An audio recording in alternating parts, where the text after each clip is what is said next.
CP first, process capability. So what is process capability? Process capability is a process consistency where achieving the less standard deviation and controlling 6 times. So what is achieving less standard deviation? Achieving less variation. That is called achieving less standard deviation and controlling by 6 times. It's nothing but process capability. So now the formula for process capability is equal to USL minus LSL divided by 6 sigma. So what is USL minus LSL? That is a allowable tolerance. See, for example, in this case, 4 plus or minus 1 mm is there, correct? So what is the allowable tolerance? USL will be, LSL will be 3, USL will be 5. 3 minus, sorry, 5 minus 3, it is 2 mm. To 2 mm is the allowable tolerance, that can be allowed. That divided by, I'm taking 6 times the sigma. What is 6 sigma? That is a long term variation that can happen in a process. Standard deviation is a small variation in the sample you have found out. So 6 sigma, why I'm multiplying 6 sigma? I'm considering the entire variation that can happen. Therefore, when you divide the allowable, when you divide the given tolerance with respect to 6 sigma tolerance, you'll get a ratio.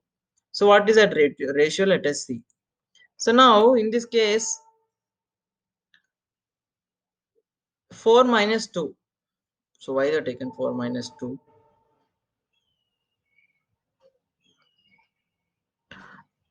So sorry, this is 5 minus 3. They are mistaken here.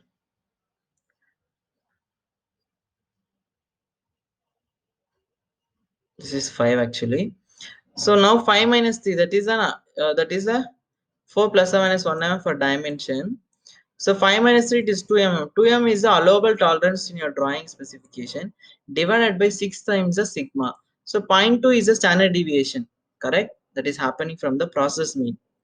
Process mean 0.2 positive and 0.2 negative is varying. So 6 sigma will be 1.2 mm in the long term. Therefore 2 by 1.2 mm is 1.67. We say it is a good process. Why? Because see, total allowable tolerance itself is 2, but you're using only 1.2 mm. So let us consider this 100 percentage. In 100 percentage, you are using only very less. Therefore, you're able to divide it 1.2 times. That means 1.2 times you are better. So this is good process. So 1.67 means only we are consuming 60% of the total tolerance. Remaining 40% is the safety. So more than 1.6 or 2 CP is good. This is the meaning of CP value. So now let us see CP chart for Six Sigma controlling. Now here, this is a process sigma. That means the standard deviation of the process from a sample 0.2 mm, 0.2 mm, 0.2 mm, 70 micron, 70 micron, and 20 micron. This is a total tolerance, right? 2 mm is a total tolerance that cannot be changed. Okay.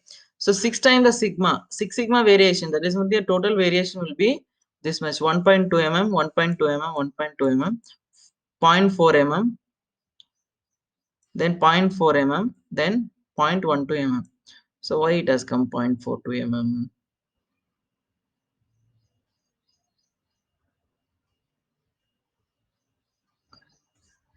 6 times is 0.07. That is correct. No, 1 second. 0.07 into 6 times. Correct. So this is at 6 sigma variation. Then assumed total variation is this much. This is the assumed total variation. That is at the 6 sigma variation. Then CP will be this much. So 1.67, 1.67, 4, 16.67. Now let us see what is the really meaning of this CP value, because many people are confused in today's in a company. What is CP CPK value? You need to understand what is the meaning of if CP is 1 or 2.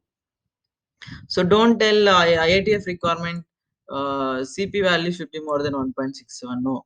So generally you need to understand the basics. So now let us see what is the meaning of CP, the way values. So if it is 1.67, that means you're consuming only 60% of the total tolerance and 40% safety is still there. That means you can take 1.67 better, or you can tell 1.67 times I can divide the numerator. The numerator is nothing but your total given tolerance. So in same way, it is remain 60 percentage. You're consuming only 60 percentage.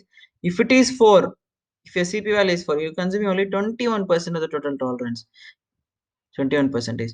Then if it is 16, only 6 percentage are consuming. That means 94 percentage of the tolerance is left safer.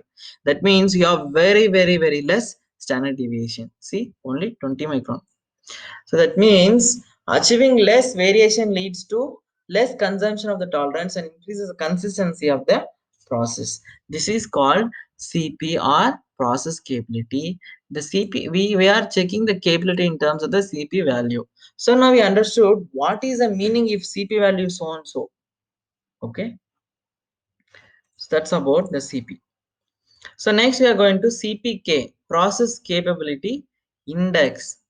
So now we understand CP is nothing but we are going to check the capability for the given set of data with the standard deviation. If it is having a lesser variation, then the process said to be capable. Now, what is CPK? Process capability index is a process capability achieving the drawing mean with less variation. See, less variation is nothing but your CP. You assume if it is if your CP value is more than 2, you are consuming only 50% of the tolerance. That is good. Now, what CPK tells us is, are you achieving your drawing mean with less variation? Correct? No, there are two means. One is process mean and drawing mean. What is process mean? The process middle value. What is drawing mean? The requirement of the customer. So we need to set the process in order to achieve the drawing mean. That means your process mean should overlap with the drawing mean. Now let us see what is the formula. So there are two CPK values because 3 and 5 will be your LSL and USL. Middle value will be your 4. That is nothing but customer drawing mean. And we are going to calculate the capability. That means whether your process is achieving drawing mean or not with respect to CPK formula. So there will be two formula, one with the higher side and one with the lower side. So CPK one will be with the higher side. That is nothing but USL minus X bar. This is the process mean divided by 3 sigma, because totally 6 sigma variation. Here we are taking only half of the this, therefore we are considering only 3 sigma. Then CPK2 value with the lower, there will be X bar minus LSL divided by 3 sigma. These are the two formulas. By calculating CPK value for 2, then we'll consider only one side, whichever are having lower. Now in this case, let us see CPK is 1.48. That means it is good. CPK2 is also 1.85. That is good. So what is the meaning here? Lower side you are consuming very less. CPK2 is a lower, right? Lower side. That means if you take it here, lower side the consumption is very less with respect to your drawing mean requirement. So this is lower side you have capability. Higher side it is less than the lower side. Therefore, higher side more data is there. That is what the formula is telling. Okay, so it's nothing but this process is okay. So almost it is centered towards the drawing mean. Okay, we shall consider minimum CPK 1.48. That is minimum of these two formula, because so as you said, that should be considered, which is having a lesser value to improve that. USL side CPK means only 60% tolerance is consumed at LSL. LSL to mean the data is at the maximum side. So here only 60% is consumption is there and data is it in the maximum side. So CPK is also okay. So CPK CPK talks about two-sided tolerance, two-sided dividing USL and LSL, and how much your data is spread between these two with respect to the middle value. So we're considering 3 sigma. Okay. Now, this is a capability index. K is the index value. That is nothing but the delta between your process mean and drawing mean is the index value. For example, diameter 4 plus 7 is 1 mm. CPK2 is x bar minus LSL divided by 3 sigma, and CPK1 is equal to USL minus x bar by 3 sigma. Capability at the USL side, capability at the LS side. There will be your upper specification limit and lower specification mean, and 4 is your drawing mean. So in the same way, when your CPK value is so and so, and what is the percentage that you are going to consume, that is what it is given here. So in same way, if you see, if your CPK values are this, what is the tolerance consumption in the lower side or upper side? So just for it's the same as CP what we discussed, and this for just understanding. So where's example for CP/CPK? Now we are going to see the real-time data. A person has to drink 10 plus or minus 1 liter water every day, and this is the data that we have collected for 10 days, and we have plotted the CP/CPK value. So there are two things will come, PP/PPK and CP/CPK. We have to consider CP/CPK. This is for sample and this is for production. PP/PPK both are same. PP/PK is for the process and like for the full production.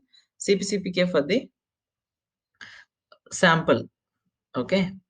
So now let us consider only and the CP/CPK. Here what happened is he is not having capability.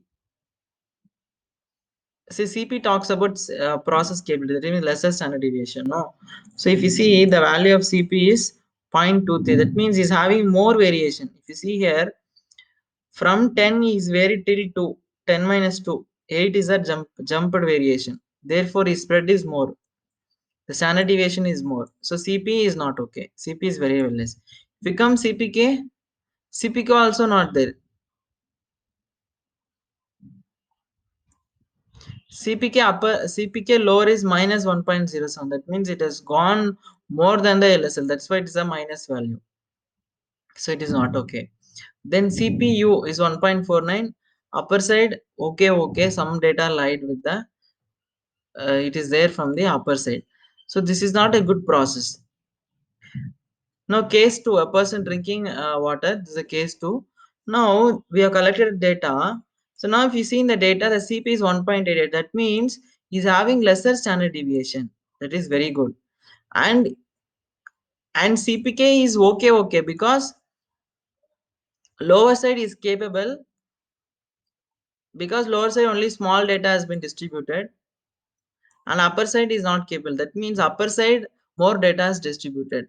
So in this case, we can say he is having capability. CP is there, but CPK at higher side is low. That means we need to work on making it to improve to come to the design, the drawing requirement 10. We need to move this average to here. Now it is 10.46. So we need to make it 10. Therefore, the distribution from the mean will happen uniformly towards RHS and LHS and RHS. Okay. Now case 3. Case 3 what happened? This is the data for case 3. Now almost the process mean is very near to the drawing mean. This is your process mean 10.16. This is your 10. So very less difference is there, is almost it's trying to come in the middle and having lesser standard deviation. CP is good, having lesser standard deviation, and CPK is okay. So let us see.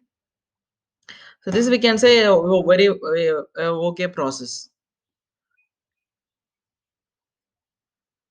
So let us see an best some CP versus CPK some chart. So in this condition, the CPK is 2, CPK is 2, or CP is also 2. Why both are same? If both are same, the meaning of that is your process mean as aligned or overlapped with the drawing mean. Therefore, CP and CP value will be same. It is a good process. Then in this case, CP is 2, CPK is 1. Why? Because CP means standard deviation is very less, but CPK is 1. That means from the drawing requirement, your process mean has shifted. From the drawing mean, you have moved away little bit. What is your process mean? Okay. Then here CP is 2, CPK is 0. That means you're totally away from the drawing mean, but you have capability, you have lesser standard deviation. Here CP is 2, CPK is minus 1.0. Still your capability is there, having lesser standard deviation, but you're totally away from the design requirement, that is a drawing mean. Okay. So now with this example we'll calculate in Minitab some CPCPK. Then let us see how it comes.